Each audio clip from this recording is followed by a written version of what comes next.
মোটা আলাপের এই ঘন্টার আয়োজনে আমার সাথে অতিথি হিসেবে যুক্ত আছেন সিনিয়র সাংবাদিক মারুফ মল্লিক। মারুফ ভাই, কেমন আছেন?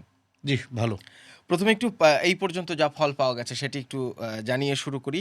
এখন পর্যন্ত ২২৩টি আসনের ফলাফল প্রকাশিত হয়েছে। বেসরকারিভাবে বিএনপি নেতৃত্বাধীন জোট ১৭১টি আসন নিশ্চিত করতে পেরেছে এবং জামায়াত নেতৃত্বাধীন জোট ৪৪টি আসন আ নিশ্চিত করতে পেরেছে, অন্যান্য ৮টি। ফলে বলাই যায় যে সংখ্যাগরিষ্ঠতা নিয়ে বিএনপি সরকার গঠন করতে যাচ্ছে। এই পর্যন্ত যে ফল দেখছেন, এটা কি প্রত্যাশিতই ছিল? না, বিএনপি যে সংখ্যাগরিষ্ঠতা পেয়ে বা একটা ভালো উল্লেখযোগ্য আসন পেয়ে সরকার গঠন করবে, এটা তো অনুমতি ছিল। এটা অপ্রত্যাশিত কিছু না, বরং প্রত্যাশিত ফলাফলই এসেছে। বরং আমার কাছে যেটা অপ্রত্যাশিত মনে হচ্ছে, বিএনপির আরও ভালো করা উচিত ছিল, বেশি আসন পাওয়া উচিত ছিল। সেই কাঙ্ক্ষিত লক্ষ্যের চেয়ে বিএনপি একটু কম পেয়েছে বলে আমার মনে এইটা হচ্ছে। কি ধরেন আরো অনেকগুলো আসন বাকি আছে, এটা কি নিরঙ্কুশ সংখ্যাগরিষ্ঠতার দিকে যাবে বলে মনে হয়? এই মুহূর্তে আমার মনে হয় একটু নিরঙ্কুশ সংখ্যাগরিষ্ঠতা পাওয়া নিরঙ্কুশ সংখ্যাগরিষ্ঠতা পাওয়া বিএনপির জন্য মনে হয় একটু কঠিন হয়ে যাবে। তারপরেও শেষ পর্যন্ত অপেক্ষা করতে হবে আরকি। আপনি নিশ্চয়ই সারাদিন খোঁজ খবর রেখেছেন। সামগ্রিকভাবে ভোটের চিত্র কেমন ছিল দিনভর? না, ভোটের চিত্র খুবই ভালো ছিল। এনভায়রনমেন্টটা খুবই, আমি মনে করি যে পিসফুল ছিল এবং কোনো জটিলতা ছিল না। খুব দ্রুত ভোট দেয়া গিয়ে সম্ভব হয়েছে। ভোট কেন্দ্রের দীর্ঘ সারি বা লম্বা লাইন ছিল না। যে আমার অভিজ্ঞতা হচ্ছে আমি ঢোকার সঙ্গে, সঙ্গেই ভোট দিয়ে চলে এসেছি। 5 মিনিটস। তার মানে কি ধরেন আইন শৃঙ্খলা নিয়ে এক ধরনের শঙ্কা ছিল, একটা সমালোচনা ছিল। বলা হচ্ছিল ১.৫ বছরেও পুলিশকে ফাংশনাল করা যায়নি। আ সেই জায়গা থেকে ভোটের দিন কি হয়? কারণ আপনি গতকাল, মানে গতকাল না, কার্যত ক্যালেন্ডার ডেটে পরশুদিন আরকি, আজকে ১৩ই ফেব্রুয়ারি ইতিমধ্যেই। আ ১১ তারিখ রাতে, দিবাগত রাতের দিকে Facebook নানান কিছুতে সয়লাব হয়ে গিয়েছিল। নানান জায়গা থেকে ব্যালটে সিল মারার ছবি দেখা যাচ্ছিল, ভিডিও দেখা যাচ্ছিল। ভোট কেন্দ্রে অননুমোদিতভাবে অনেকে প্রবেশ করেছেন। সেই সময় যে শঙ্কা তৈরি হয়েছিল, সেই শঙ্কাটা তো কার্যত ভোটের দিন আমরা দেখলাম যে একটা শান্তিপূর্ণ নির্বাচনের মধ্য দিয়েই ভোট গ্রহণ শেষ হলো। এইটা কি এক ধরনের সফলতা না অন্তর্বর্তীকালীন সরকারের? অবশ্যই সফলতা, কিন্তু এই জায়গায় আমি সরকারের চাইতে বেশি সরি অবশ্যই সফলতা, কিন্তু এই জায়গায় আমি সরকারের চাইতে সেনাবাহিনীকে কৃতিত্ব বেশি দিতে চাই। কারণ আপনি দেখবেন যে বিশেষ করে পরশুদিন রাত থেকে যখন নানা ধরনের গুজব বা কেন্দ্রে ঢুকে যাচ্ছে মানুষ, কেন্দ্রে অবস্থান করছে নানা দলের প্রার্থীরা, তারা কিন্তু মানে ইরেসপেক্টিভলি যাকেই সামনে পেয়েছে অনিয়ম করেছে, তাকেই ধরেছে, আটক করেছে বা প্রতিরোধ করার চেষ্টা করেছে। এরপরেও আমি আজকে সারাদিন ঢাকায় বিভিন্ন নির্বাচনী এলাকা ঘুরেছি। সেখানে আমি দেখেছি যে সেনাবাহিনী টহল দিচ্ছে বা কেন্দ্রগুলোতে সেনাবাহিনীর অবস্থান আছে। ঠিক আছে, নির্বাচনী কেন্দ্রের ভিতরে সেনাবাহিনী ঢুকেনি, কিন্তু নির্বাচনী কেন্দ্রের বাইরে সেনাবাহিনী খুবই দায়িত্বশীল আচরণ করেছে এবং এটা তাদের কৃতিত্ব অবশ্যই। আ এই ধরনের একটা নির্বাচন তো ধরেন প্রত্যাশিতই ছিল দীর্ঘদিন ধরে। নির্বাচিত যে সরকার আসবে, সেই সরকারের সামনে সামনের দিনে কি, কি চ্যালেঞ্জ দেখেন? আ এটা কিন্তু আসলে একটা খুব গুরুত্বপূর্ণ প্রশ্ন করেছেন। আমি গত কয়েকদিন ধরেই বলছি যে বিএনপির জন্য এই নির্বাচন জেতা কঠিন না। একটা নির্দিষ্ট সংখ্যক আসন পেয়ে বিএনপি সরকার গঠন করতে পারবে। বাট প্রবলেমটা হচ্ছে যে পোস্ট ইলেকশন স্ট্র্যাটেজি বা আগামী ১.৫ বছর ১ বছর তারা কিভাবে রাষ্ট্রটা পরিচালনা করবে। আ ১৭ মাস আমাদের প্রায় ১৮ মাস বা এরকম একটা সময় আমাদের অন্তর্বর্তীকালীন সরকার ছিল। তার আগে আওয়ামী লীগের আমল ছিল। সেখানে অর্থনীতিতে নানা একটা বিশৃঙ্খল পরিস্থিতি ছিল, অনিয়ম ছিল, দুর্নীতি ছিল। সব মিলিয়ে সরকারের উপর বিশাল ঋণের বোঝা আছে। পাশাপাশি বেকারত্বের সংখ্যা অনেক। আ যেটা কেউ বলে ৪ কোটির মতো শিক্ষিত, অশিক্ষিত কর্মহীন মানুষ আছে আমাদের, বা তাদের এক্সপেক্টেড লেভেলের জব পাচ্ছে না তারা। তো এই বিশাল জনগোষ্ঠীকে আপনার জব মার্কেটে অ্যাকোমোডেট করা, পাশাপাশি অর্থনীতিতে একটা শৃঙ্খলা ফিরিয়ে আনা, এটা হচ্ছে এই সরকারের জন্য বড় চ্যালেঞ্জ। পাশাপাশি হচ্ছে, এবং এই সরকারকে কিন্তু নতুন যে সরকার আসবে তাদেরকে সব খাতেই কাজ করতে হবে। আপনার শিক্ষা খাত বলেন, স্বাস্থ্য খাত বলেন, সেবা খাত বলেন, একদম একটা হযবরল অবস্থায় আছে। সেইখানে তাদেরকে একটা পরিবর্তন আনতে হবে, গুণগত পরিবর্তন আনতে হবে, যাতে দেশের মানুষ আশ্বস্ত হয় যে দে আর ট্রাইং, সরকার ট্রাই করছে। তো সেই জায়গায় আমি মনে করি যে একটু রয়েসই আগাতে হবে। দেশের মানুষকে মানে আস্থা রাখতে হবে সরকারের উপর। অধৈর্য হওয়া যাবে না। রাতারাতি যে খুব বেশি পরিবর্তন হবে সেটা আশা করা মনে হয় আমাদের ঠিক হবে না। এই জিনিসটা বোঝানো সরকারের সবচেয়ে বড় চ্যালেঞ্জ। মানে একটা গো স্লো নীতিতে চলতে হবে। হ্যাঁ, জনগণকে আপনার বোঝাতে সক্ষম হতে হবে যে দেখেন আমাদের প্রায় ১৫-১৭ বছরের একটা বিশৃঙ্খলা বা এক ধরনের মানে কি বলবো যে স্থবিরতা আছে আমাদের দেশে। অর্থনীতি, রাজনীতি সবকিছু মিলিয়ে সেটাকে গতিশীল করার জন্য সময় দরকার। কারণ আপনি তো রাতারাতি ৪ কোটি মানুষকে জব মার্কেটে এনগেজ করতে পারবেন না। এটার জন্য তো আপনার মানে এক ধরনের পরিকল্পনার মধ্যে দিয়ে যেতে হবে। কিন্তু এই পরিকল্পনাগুলো বাস্তবায়ন করার জন্য ধরেন জুলাই গণ অভ্যুত্থানের সময় আমরা দেখলাম যে সকল রাজনৈতিক দল একসাথে মিলে আন্দোলনটা করল এবং এই আন্দোলনটা করার সময় রাজনৈতিক দলগুলোর মধ্যে যে এক ধরনের ঐক্য তৈরি হলো, কিন্তু ৫ আগস্টের পরপরই আবার আমরা বিভাজনের একটা রাজনীতি দেখলাম। বিভাজনের রাজনীতিটা আ একদম নির্বাচনের আগ পর্যন্ত আমরা দেখতে পেয়েছি। সেই ক্ষেত্রে এই বিভাজনটা যদি আসলে সাস্টেইন করে, পোস্ট ইলেকশন যে সরকারি ক্ষমতা গঠন করুক না কেন, বিএনপি সরকার গঠন করতে যাচ্ছে এখন, বিএনপির জন্য হিসাবেই বলা যায়। বিএনপির জন্য কি সেই বাইনারির রাজনীতি একটা চ্যালেঞ্জ হবে কিনা? না, রাজনীতিতে আপনি যখন সরকারে যাবেন সেখানে বিভাজন থাকুক আর না থাকুক সবকিছুই চ্যালেঞ্জের বিষয়। কারণ অপোজিশন সবসময়ই আপনাকে চ্যালেঞ্জ করবে। পার্লামেন্টের ভিতরেও ওহ গরম লাগতেছে। সেটা পার্লামেন্টের ভিতরেও বা বাইরেও। তো এই চ্যালেঞ্জের জায়গায় কিন্তু সরকারকে উতরাইতে হবে। না হলে পরে এটা কঠিন কাজ হয়ে যাবে। এবং বিভাজনটা আপনি যেটা বলছেন এটা খুবই একটা অনভিপ্রেত একটা বিষয় ছিল। আমার কাছে মনে হচ্ছে যে এই জায়গায় বিভাজিত না হয়ে রাজনীতিতে প্রতিযোগিতা থাকবে। প্রত্যেকটা দলই কিন্তু ক্ষমতায় যাওয়ার জন্য, সরকার গঠন করার জন্য রাজনীতি করে। সেটা বড় দলই হোক, ছোট দলই হোক। আপনি কিন্তু কোনো দলই বলতে পারবে না যে আমরা ক্ষমতা যেতে চাই না বা ক্ষমতা পেতে চাই না। তো সেই জায়গা থেকে প্রতিযোগিতা থাকলে ভালো, কিন্তু বিভাজনটা আসলে রাষ্ট্রকে দুর্বল করে দেয় এবং অস্থিতিশীল পরিস্থিতি তৈরি করতে সহায়তা করে। আরেকটা জিনিস কি আপনি খেয়াল করেছেন কিনা? ধরেন আজকে যখন আমরা হেভিওয়েট প্রার্থী যাদেরকে ভোট দিতে দেখলাম, ধরেন বিএনপি চেয়ারম্যান তারেক রহমান, তিনি ভোট দিয়ে বেরিয়ে এসে বললেন যে তিনি জয়ের আশাবাদ ব্যক্ত করেছেন। জয়ের আশাবাদ ব্যক্ত করে তিনি সামনের দিনে নিরাপত্তাকে তিনি প্রাধান্য দেবেন, এরকম একটি আশাবাদ ব্যক্ত করেছেন।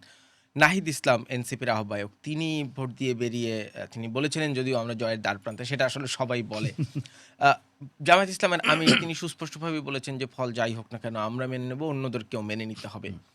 এই যে ফল মেনে নেয়ার একটা সংস্কৃতি, এইটা একটা নতুন উন্নতি মনে হয় কিনা অন্তত রাজনৈতিক সংস্কৃতির চর্চায়? হ্যাঁ, আমার কাছে মনে হচ্ছে এটা একটা পজিটিভ ডেভেলপমেন্ট আমাদের পলিটিক্সে। এবং যেই পর্যায়ে যেইভাবে পলিটিক্সটা, রাজনীতিটা, নির্বাচনটা হলো সেই জায়গায় আসলে ফল না মানার কোনো কারণ দেখি না। আমার একটু বিশৃঙ্খল বা একটু ২-১ টা ব্যতিক্রম বাদে নির্বাচন তো সুষ্ঠুই হয়েছে। এটা তো বলতেই হবে আমাদের। তো ফল না মানার তো কিছু নেই।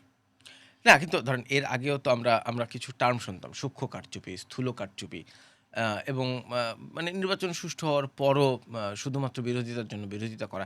সেই সংস্কৃতি থেকে কি তাহলে আমরা বেরিয়ে আসা শুরু না, করলাম? এইটা কিন্তু পুরোপুরি যে শেষ হয়েছে বলা যাবে না। আপনি যে বিভাজনের কথাটা বললেন, দেখেন এই পোস্ট 5th অগাস্ট সবচাইতে বিভাজিত রাজনীতি হচ্ছে বিএনপি এবং জামাতের ভিতর, এবং এদের মধ্যে অনলাইনে অফলাইনে যে পরিমাণ কথার রাজনীতি যারা হচ্ছে। দীর্ঘদিনের মিত্র।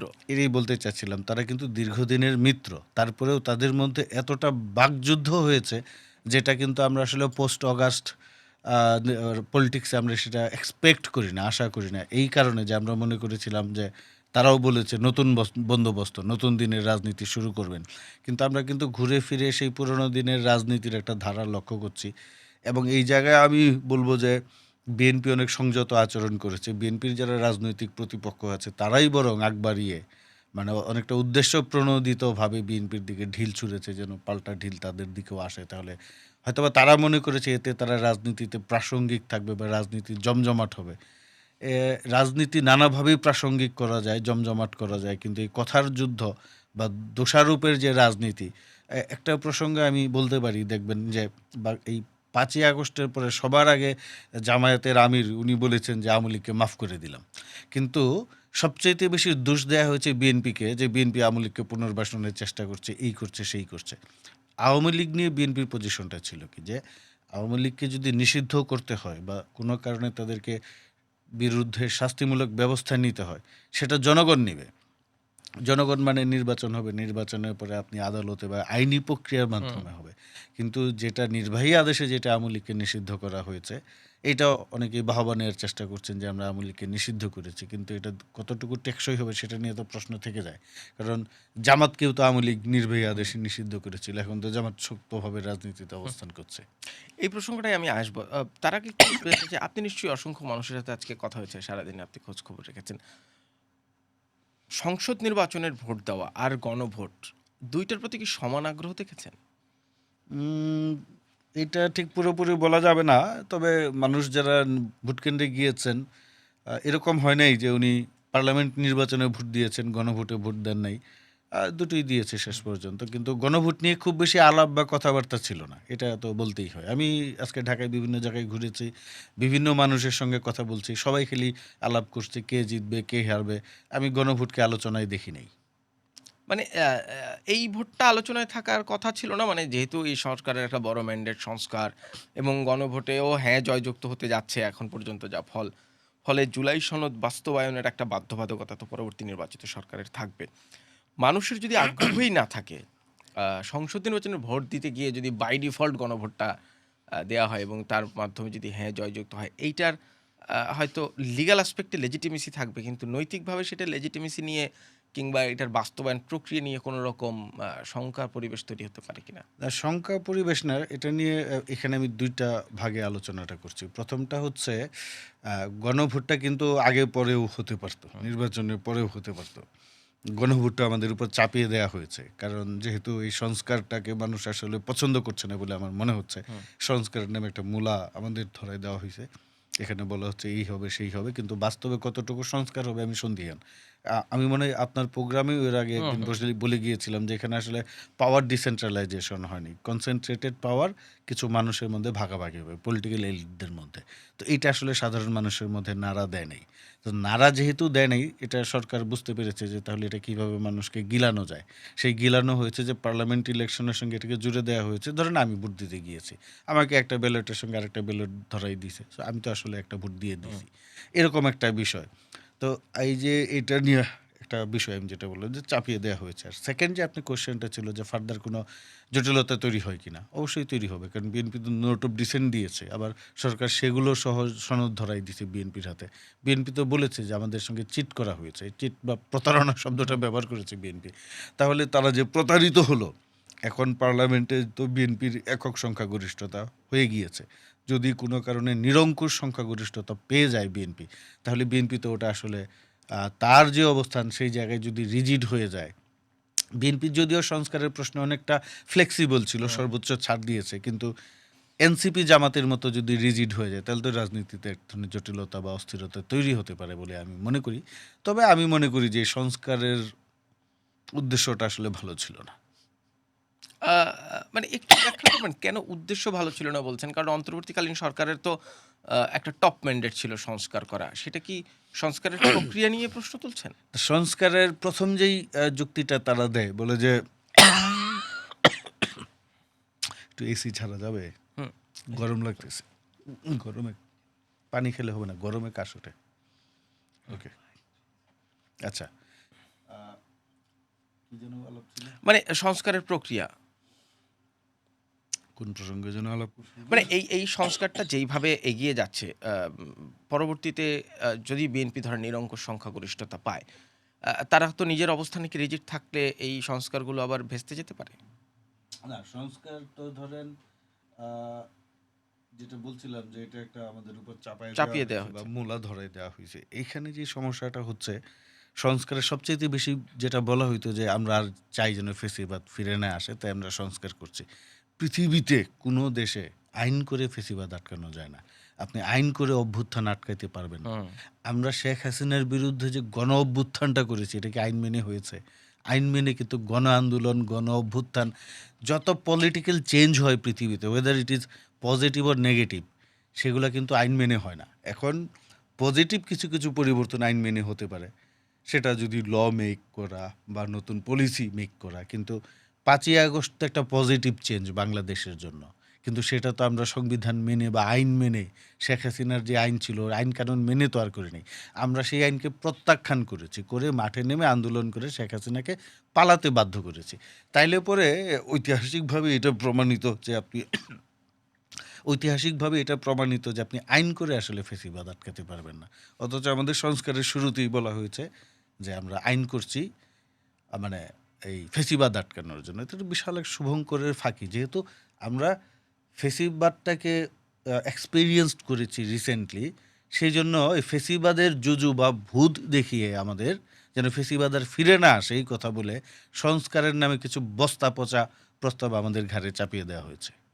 আমরা শেষ করি, আর খুব বেশি লম্বা করব না। আপনি আজকে যে নির্বাচনটা হয়ে গেল, একটা সরকার খুব শিগগিরই শপথ নিয়ে রাষ্ট্র ক্ষমতায় বসবে। ৫ বছর পর বাংলাদেশকে কোন জায়গায় দেখেন, যে একই রকমভাবে একটা শান্তিপূর্ণ সুষ্ঠু নির্বাচনের মধ্য দিয়ে আবার ট্রানজিশনটা এক্সপেক্ট করেন কিনা? না, আমি মনে করি এই সরকারের আমাদের রাজনীতিতে অনেক উত্থান পতন হয়েছে, আমরা অনেক অভিজ্ঞতা অর্জন করেছি, সেটা খারাপ ভালো দুই দিকই আছে। এই পরবর্তী সরকারের প্রধান কাজ হবে জনগণকে বোঝানো যে আমরা একটা সুষ্ঠু স্বাভাবিক নির্বাচনের মাধ্যমে পরবর্তী সরকারের হাতে ক্ষমতা হস্তান্তর করব। কারণ রাজনীতিতে আপনার ক্ষমতার পালাবদল হবে, কিন্তু যদি পিসফুল ট্রানজিশন না হয়, গণতন্ত্র আমরা ৯০-এর পরে একবার অর্জন করেছিলাম, সেটা হুঁচট খেয়েছে, আবার যদি আমরা হুঁচট খাই, তাহলে পলিটিক্যাল স্ট্যাবিলিটি যদি আপনার না থাকে, ইকোনমিক ডেভেলপমেন্ট হবে না।